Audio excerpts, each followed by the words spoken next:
We have about a 30-minute talk now from Tracy, who's very, very kindly stood in for a colleague from the American Museum and Gardens, and then we'll hopefully have a little bit of time for questions as well. But if you could join me in welcoming Tracy to the podium.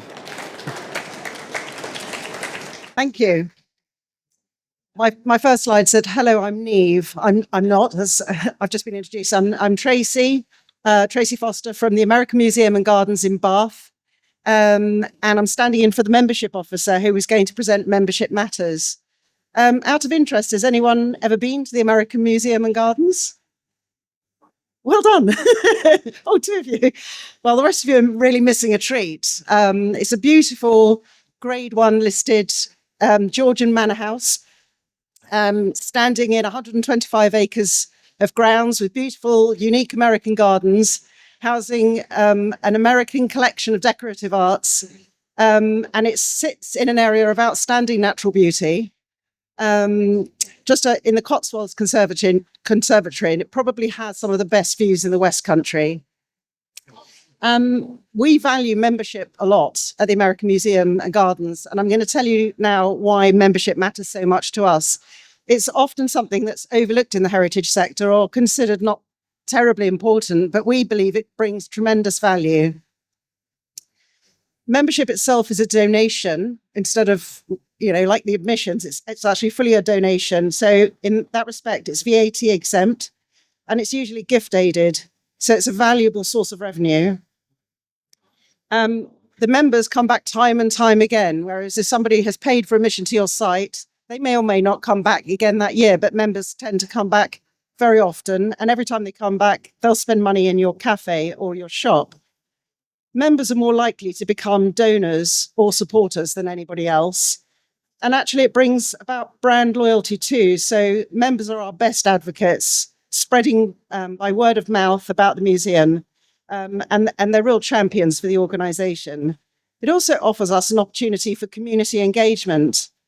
At the top right of the slide, you'll see a beekeeper. This was one of our members who didn't know he was a beekeeper, but he was a member for many years and he kept beehives. And a couple of years ago, he asked us if he could keep up some beehives on our parkland. So we've now got about half a dozen hives on the parkland and we're making honey for our shop. And O'Sheen, the beekeeper, runs workshops and sessions on how to look after bees. It also fits very nicely with our kind of roadmap towards environmental sustainability. So why do people become members? Some people are just looking for a value for money season ticket. So they're just looking for something they can buy and come back as many times as they want throughout the year. Others might actually enjoy a sense of belonging to, a sort of exclusive member of a particular club. And some people want a deeper level of engagement. Different types of membership. There are many, actually. We do a lot of benchmarking and we see lots of different types of membership in different organizations. But typically there's a standard membership, which is, as I said, it's a season ticket with some extra benefits added on. Sometimes organizations have a friends organization, which is often run externally. So it's really outside of the museum and doesn't use up museum resources.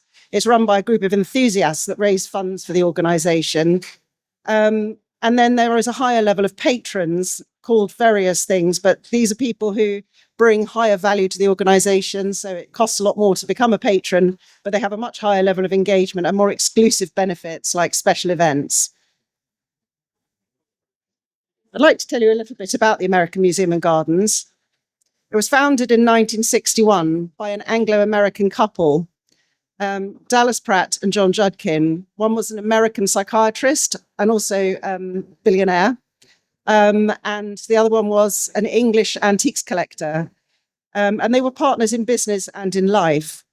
And at the time, during the 50s, there wasn't much international travel, especially transatlantic travel. And so most British people got their idea about America from Hollywood Western films. And John and Dallas really wanted to break down this stereotypical view of America. And they set about collecting in America and shipping over 12,000 objects to set up a museum on the outskirts of Bath to showcase the American decorative arts, but also the diversity of American culture. The museum has authentic period rooms that take you through a journey of American history, and also has a world-class collection of quilts, maps, shaker and folk art collections. In 2018, a renowned Washington-based landscape architect called Orm van Sweden redesigned our gardens to reflect the American style of planting, but in a quintessentially English countryside landscape, which was quite unusual. The picture at the bottom left is Mount Vernon Garden, which is a replica of George Washington's garden. And the main gardens are, represented by lots of prairie planting and lots of block colour planting and swathes of colour. They also use the natural topography of the grounds to create an amphitheatre, which we use for events, and people actually have wedding ceremonies there. We have open air theatre. Coming back to membership, our current membership offer has been fine-tuned since 2018. So it was quite complex. There were lots of different layers, and we see this in a lot of other organizations when we're looking around to see what other people are doing, that you can have different tiers, different prices. But actually, it became very complicated. It wasn't just complicated for us to manage, it was also complicated for the customers to understand. So we streamlined it to just simply have individual, joint, and then a few different types of family, and especially introduced a one adult family membership and young persons.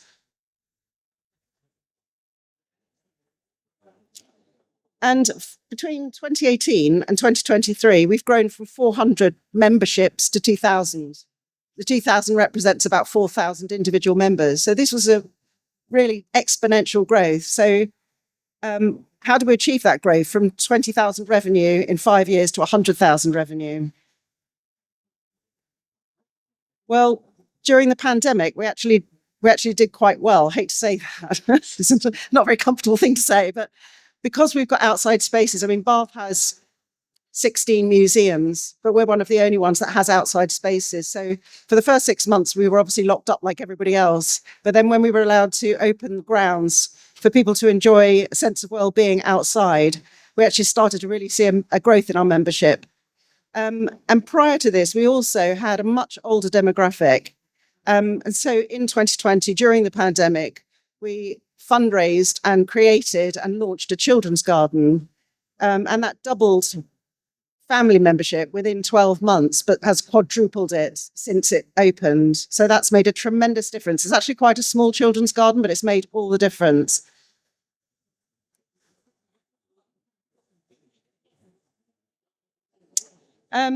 We also started to offer a much more diverse events program to appeal to a wider demographic. So we experimented with a few things. Some of them were more successful than others, but we had a couple of very big events which were very expensive and resource heavy to put on. And in fact, we didn't make any money out of these events, but we saw lots more people introduced to the museum. The museum's one of those places that for years has been described as a hidden gem or Bath's best kept secret, which is obviously not what we want to be. We don't want to be a hidden gem. We want to be famous, but we weren't. And so we had some big events like a Christmas lights trail, which brought 20,000 people over 16 days. So up until 2020, we had a decade or more than a decade of about 30,000 visitors, which is not enough to make sure that we're sustainable and actually could see a future for ourselves. We need to get closer to 100,000 visitors a year. And between 2020 and today, we're up at about 72,000. But we were stuck in those decades of 30,000 because people didn't know the American Museum was there. It's outside Bath. People tend to visit Bath and go to the Roman baths and all the things that Bath's famous for. We're 15 minutes up a very steep hill. You have to really be able to drive to get there unless you're extremely energetic. And actually, we saw these major events started to bring, as I said, it's one of these places that when people discover it for the first time, it's a bit of a jaw drop moment. It really is stunning. And we've had events where I've heard people go out into the gardens and say, wow, I had no idea this was here. How much is your membership? So the place really sells membership for itself. It's about getting people there. So the Christmas lights was a really big one, 20,000, when considering our sort of annual visitation was about 30,000 at the time. over 16 days, we suddenly saw our membership really shoot up. And then during a summer, we tried a music festival. We had a 2.5 day music festival, Americana Fest, which again was popular. It brought people from outside of Bath, outside of the region, people who are fans of Americana. We lost money on the event, but again, we saw our membership rise, and we've managed to maintain those membership numbers. So the site itself is much more vibrant now. We also introduced some things like, other music events. So one that's become a standard for us is called Garden Grooves. And we're just about to have our first one this weekend. Throughout the summer months in the gardens in the evening, we have live music and open up our deli, which is our catering offer. We've also introduced free days to get more people to be introduced to the museum. So we have to charge an entrance fee. We're an independent charity with no government support. But on 3 days a year, we open our doors to everybody, and we publicise that in all the schools. And on some of those days, I mean, it's a bit scary for the size of our site, but we can see about 3,000 people in one day. So that's introducing more people to the site, as is things like the Rare Plant Fair or textile fairs, which are very in tune with our mission as a museum, but actually have a tremendous following, and the Children's Literature Festival. We've also started having more kind of family blockbuster exhibitions during the school holidays. So prior to that, our exhibitions often were very mission focused. They still are mission focused, but we've kind of stretched the story a bit. So we had 2 years ago, Dinosaurs. It was focused on American paleontologists, but obviously dinosaurs is tremendously popular with families, and everybody loves dinosaurs. And last year we had Lego, and it was, millions of bricks built into American iconic landscapes, buildings, and themes. And that was tremendously popular. We saw a huge amount of people come to the museum for the Lego exhibition. So all of those things have made a big difference to introducing people and then, in fact, impacting our membership. So I mentioned earlier, we do quite a lot of benchmarking. We do every year to inform our pricing strategy and our offer, what benefits we're going to put together in a package. It's all informed by our quite detailed research on what's going on, not just in the sector, but across the board. And we have different incentives. So this year we're incentivizing people to sign up for direct debit. I'm sure that's quite a common theme for people who have a membership scheme. It's much easier to sell new membership than it is to retain members and continue to sell their membership each year. So signing people up for direct debit has a really good impact on your retention rate. Also, communication with members is tremendously important. We are sending e-newsletters out monthly and reminding people about their renewals. And with our focus on improving the retention rate, we've introduced this year something we call communities. So the member communities are basically clubs for people who want a deeper level of engagement with the museum. They're informal special interest groups. So members can meet each other, they can socialize, and they can learn about topics that they're interested in, which may be one of the reasons why they became members in the first place. So we have a book corner in our deli where we sell secondhand books, and the American Book Club gathers around that book corner on a monthly basis and share their stories about the American books they've been reading. We also have a textiles group and a gardens community. The kind of activities are themed walks through the gardens, talks about textiles and samplers, etc. We've had overwhelmingly positive feedback to these communities. Some have become volunteers, some of the community members have become volunteers, and many of them have actually donated to the museum because they love what we're doing. It's also an opportunity for the membership officer to meet the members. She joins the communities and then she can build connections. And that not only helps with the sort of engagement levels and striving towards converting members into supporters, but it gives our membership officer, Neve, tremendous job satisfaction to have that sort of connection with the members. I'm definitely not going to be half an hour. It's okay. So making the most of your membership. What we've learnt, keep it simple. As I mentioned, we simplified our membership. It was quite complex with lots of layers, and it was difficult to understand for both parties. So your members will thank you if you keep it simple, and so will your staff. And it does result in higher sales if you keep it simple. Make the most of event days. They're membership upselling opportunities. So think about events and how you can use events to sell your membership. Focus on your team strengths. So collaborate internally, work with marketing on opportunities to promote the membership, and also work with the volunteers. The volunteers at our museum actually run the community, so they don't impact us. They don't cost us anything to run. The volunteers really enjoy it. It's another dimension to their role. We've tailored the membership package and the communities to textiles and gardens largely. It's appealing to the member interests and why they might have wanted to become a member. And lastly, be empathetic to your members' needs. And this might not be possible for a bigger organization. So I know a lot of large organizations that have memberships have to enforce very strict rules, like your second guest pass has to have a name on it, for example. We've been a little bit more flexible and we've seen a really good result for that, because we've had a lot of members that have been, especially the older members, have been members for many, many years. Their spouse might have sadly died. And then they've said, I want to continue to come to the museum, but I don't want to come on my own. I want to bring friends, or I want to bring my sister or something. And we listen to the members and we allow a bit of flexibility into the offer and into the program. You have to do this with an internal balance, because it could spiral out of control. But we found that that's helped us with building relationships and for members building their trust with us. And that was a whistle-stop tour of membership. So thank you very much for listening. And I'd like to take any questions, and I hope I can answer them.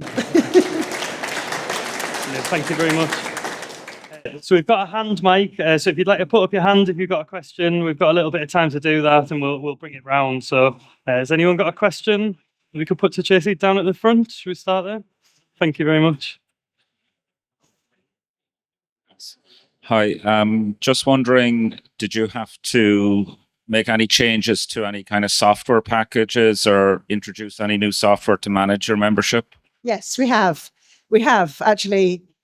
Do you want me to plug anything in? Just so you can hear. All right, I can hear. Yeah.